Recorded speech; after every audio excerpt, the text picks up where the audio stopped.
You, as a lawyer, know Yes. better than any of us how important this principle of innocent until proved Well, guilty is. Look, Padilla said 2 years ago, there are 3 million addicts in this country. That was the last figure. Nobody cared to find out. Now it's my time. So, 2 years ago, between 2 years ago and now, how many do you think were hooked into drugs?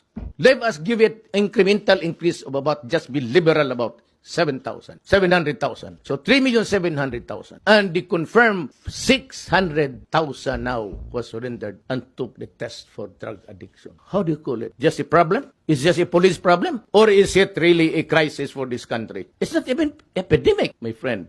It is pandemic. So what am I supposed to do as a president? Empower the military and the police, for after all, they are there to protect the integrity and preserve the people of the Philippines. At the risk of gun law, sir. It can happen. It happens in America. They're shooting the blacks there. It shows on TV. It shows on TV. What's the difference between America and the Philippines? Nothing. So what is surprising here is surprising to us. We say policemen, they're shooting a black guy there. How many times had it happened in the past? That's why you have the violent demonstration. So, would it surprise you and me? Almost the same. 1 case only, 3 cases here. So what? It involves the same principle. Say, for every 1 black there dead, you have about 5 here. And so, does it make this world more livable because there is less killing?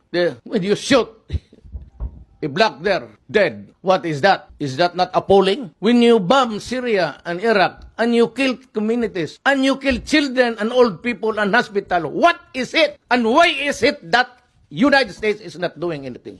I do not read anybody in that stupid body complaining about the stench there of that. Look at the iconic boy that was taken out from the rubble. And he was made to sit in the ambulance. And we saw it.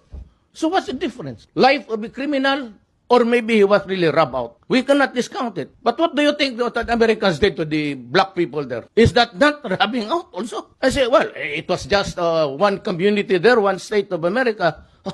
Well, but you have there about 10. So what's the difference? Are we here for the counting or the basic principles of human rights? Almost the same.